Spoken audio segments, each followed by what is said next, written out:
Watch him make it, break it down.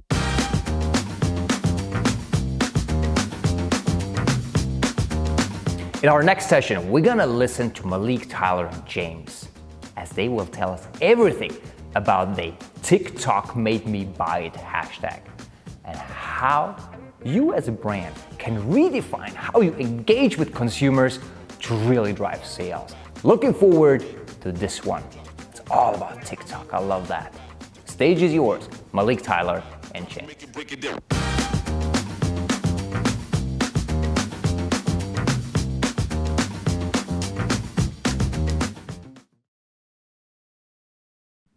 Hello, everyone. My name is Malik Hill, and I am a team lead on e-commerce here at TikTok. And we are here for Ad World 2021. Very excited for this conference.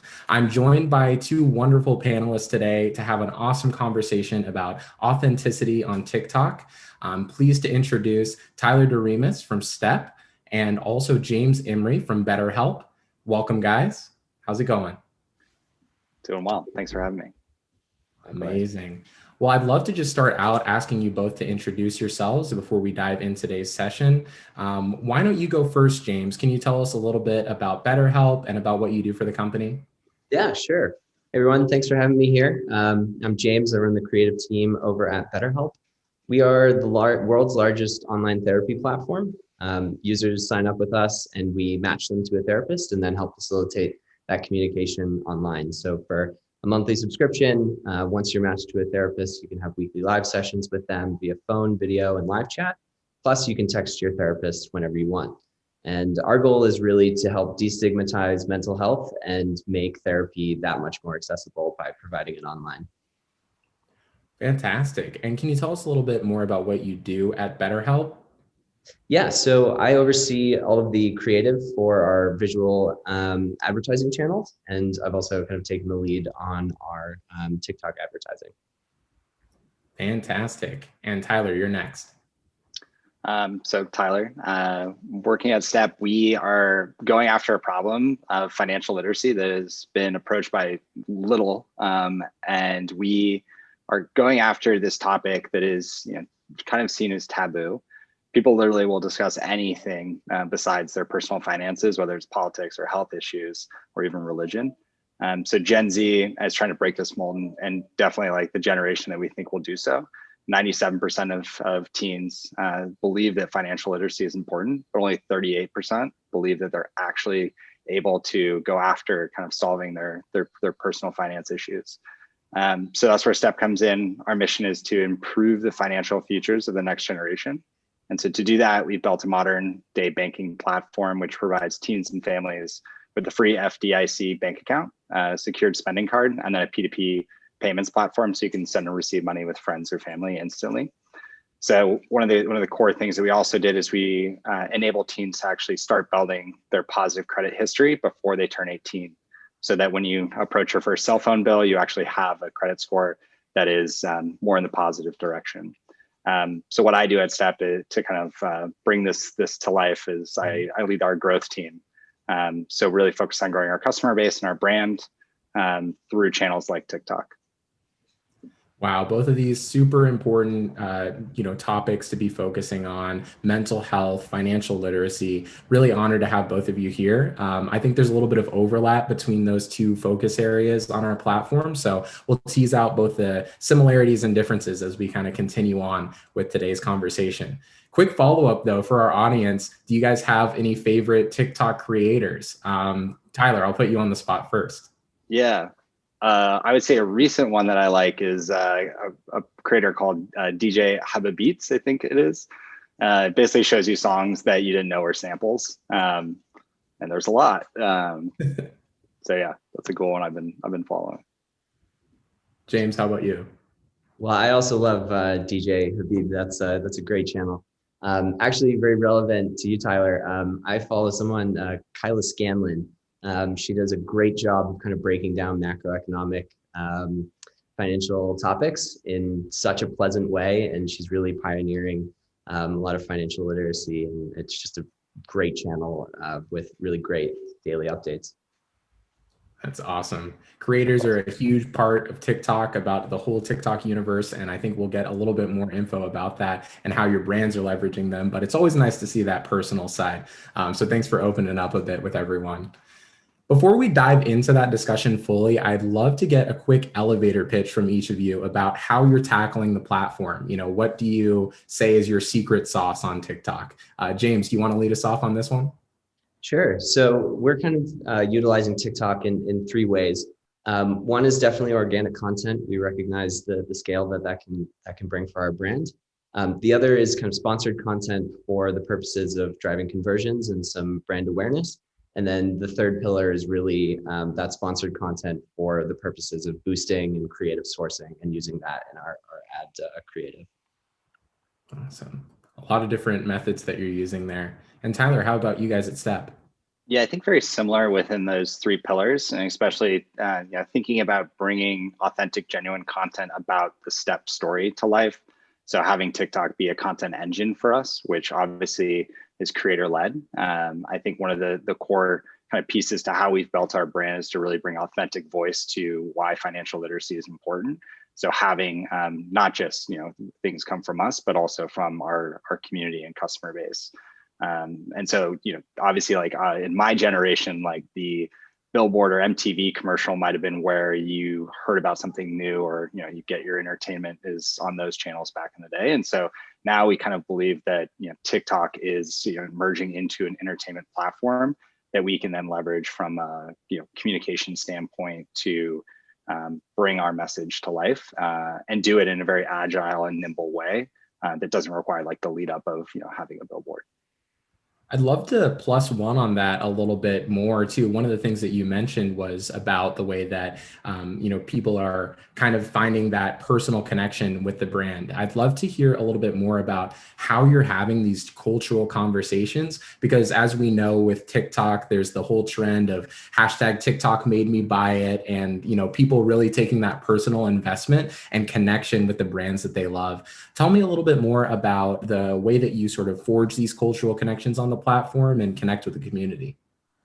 Yeah, I think things move really fast. And so from a brand perspective, you have to kind of break down the barriers that typically are imposed by your own doing in terms of having very polished content and very lengthy processes to bring something to life, and really let the communities start to tell the story. And so obviously on TikTok, there's trends that can be sparked in a day and expand in a week and maybe like die after 2 weeks. So how do you make sure that you're tapped into that? I think you create the place that your customers feel comfortable and empowered to create the content for you. So we've done things where we've empowered our customer base to actually create content around Step and be rewarded for the content that they then post on their own TikTok channels. Wow, that's super interesting. James, I'm curious from your side as well too. How are you leveraging the community and creators to make those connections? For us, it's a pretty easy thing to do. That was one of the big things that drew us to TikTok. I was a personal user before we were advertising as a brand, and I was just so impressed by how much mental health content was already out there. And so our job is really to just meet those creators where they are and empower them to tell the stories that they're really already telling to the audiences that they've done a fantastic job building, and then finding a way to attach our message that's kind of in a thoughtful and unobtrusive manner, and kind of giving some additional voice to those stories so we can reach new populations, new demographics. We can make sure that these more specific cultural stigmas that still exist around therapy and mental health, we can kind of break those down by empowering the creators that are already doing that work for their audiences already. That's so interesting, breaking down the stigma of mental health and making it much more accessible in the conversation is just so important in today's modern, society, and being upfront about that. Could you say a little bit more about the ways that you're using these different types of creators to speak that message and to share it with the community of people who are just learning about mental health?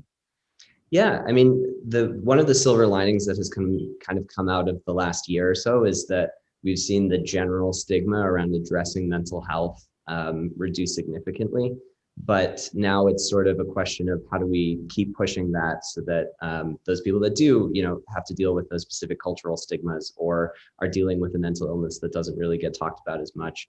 We just have to go out and find the therapists and the TikTok creators that are talking about those things already and already encouraging their audiences to have these conversations within their communities, and then giving them the tools and providing the resource on the back end to actually start addressing those things really resonates with a lot of these creators, because we constantly hear hey, I've been talking about this for years now.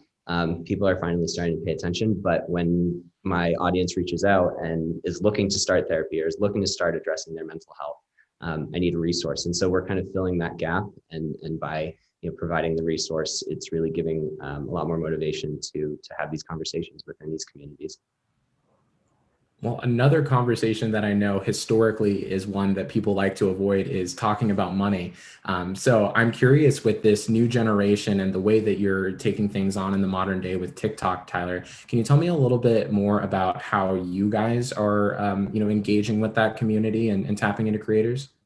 Yes, so I think there's obviously tons of stories out there of how people have managed their finances, whether it be good, good things that have happened or bad things that have happened. And so I think for us, it's making sure that for creators of all levels of influence, we bring those stories to light.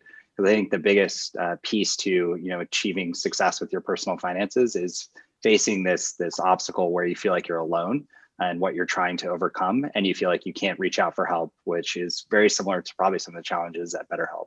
And so for us, it's not only the partnerships with folks like Charli D'Amelio has served as a lighthouse and really a megaphone for our brand, but it's also the partnerships with our customers and our community that really bring these stories to light. So as a teen, Charli, and that you know who she is, you might have some level of trust, but having that complemented by someone who maybe is in your network or maybe even goes to your high school, talk about STEP and how STEP has helped them achieve their kind of personal financial independence.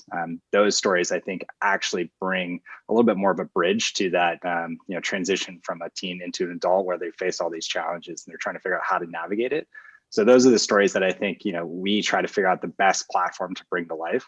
And I think with any brand, you have to let go of some of the control to have those really authentic and creative stories come to life, specifically on TikTok, where things might be a little bit different or a little bit more comedic in a fashion that you might have not have thought. And I think what we've done is let down our guard to see more of this content come through, which brings more authenticity. So we had a two, I think maybe 14 or 15-year-old girls create content about STEP organically, about using STEP. They have like a spa day TikTok, and it went viral. And it, it's probably something we would have never drawn up or never had, any thought around like creating, but it really told a story from a very unique perspective, and it had STEP fit in, which in a way we probably never would have thought of. Wow. And James, I think I heard about another piece of content too that you didn't expect to go viral. Could you tell us a little bit more about that, or anything that surprised you whenever you were working with creators on the platform? Yeah, to kind of echo those sentiments, it's really about empowering the creators to do what they do best. One of our best performing boosted posts opens with a line similar to, hey baddies, let's talk about mental health. I could have never written that into a script, but I'm so glad the creator did, because it has performed really, really well. It feels really organic, and it feels like your friend is kind of meeting you where you are and saying like, let's talk about mental health. Let's make it fun. Let's really address these things. And so that's the kind of stuff that we've seen working really well for us on the platform.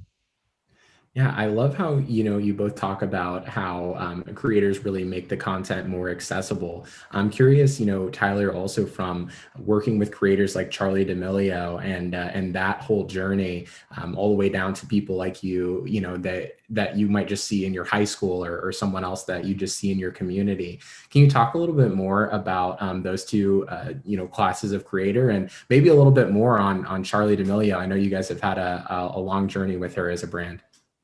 Yeah, Charli helped launch STEP back in Q4 of 2020. And so Charli's a perfect partner to really bring a topic that's been ignored and not talked about to the surface. She's been vulnerable, talking about her challenges as a teen, whether it be like anything with her mental health or even, talking about Invisalign with her teeth.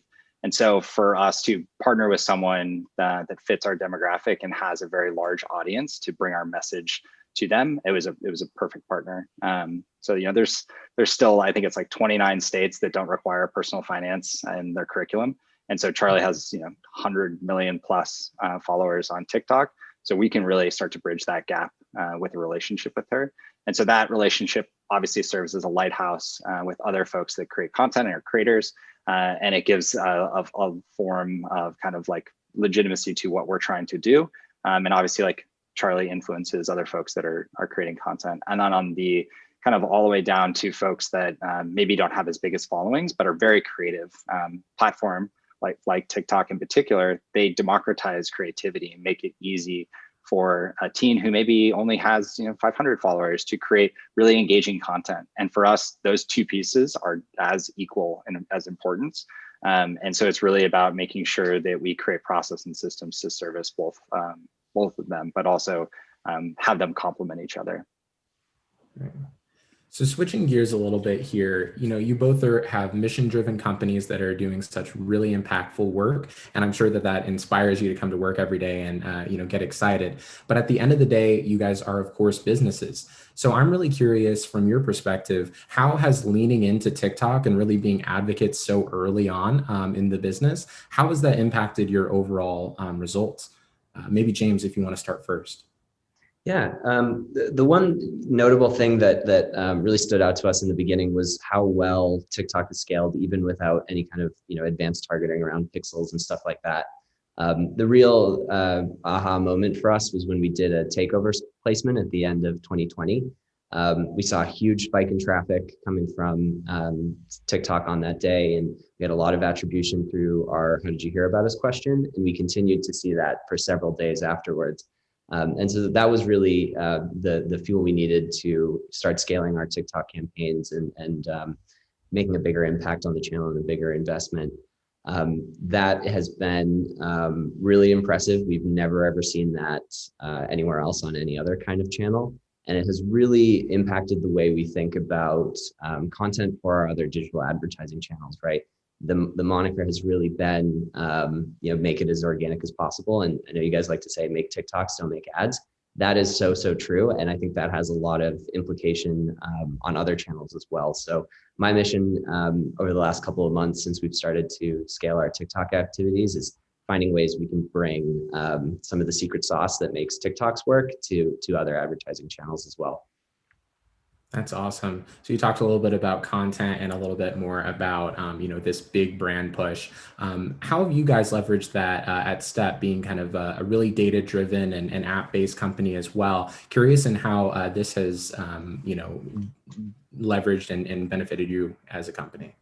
Yeah, so we're definitely still new, but we leaned into TikTok right from launch, and it was definitely a key component to our growth strategy early on. Speaking to the Charlie partnership, and then also all the way down to empowering our community and our customers create content, and it was definitely a key piece to us reaching 1.5 million customers in just 6 months of being live. And so I think the key piece is like, how do you empower teens? And how we do that is actually communicated via TikTok, and the platform allows us to tell that story in a more authentic way, because it's not something where we could create a single explainer video to tell you how we're actually doing it. That's where the platform really helped us kind of take our mission and bring it to life. And so for us, the best business outcomes that we've seen so far are really being able to establish that channel as a way for us to communicate about this mission and this kind of the brand that we're trying to build with the story around it. And so you don't have to go to a studio, right, to have creative made to really reach a large audience in an effective and efficient way and scale. As James was speaking to, like, scaling this channel has been quite successful from a paid perspective as well. Amazing. Well, guys, I think that we're just about out of time, but thank you so much for joining us today and sharing a little bit more about what made your businesses successful on TikTok. As I know, we're just very much scratching the surface, just getting started with this and looking forward to a lot more success to come. Thank you guys all for joining in as well. In the audience, I've been joined by Tyler DeRemus, Head of Growth at Step, and also James Emery from the BetterHelp team. So thank you guys so much for joining. Thanks for Thank having you. me. Awesome.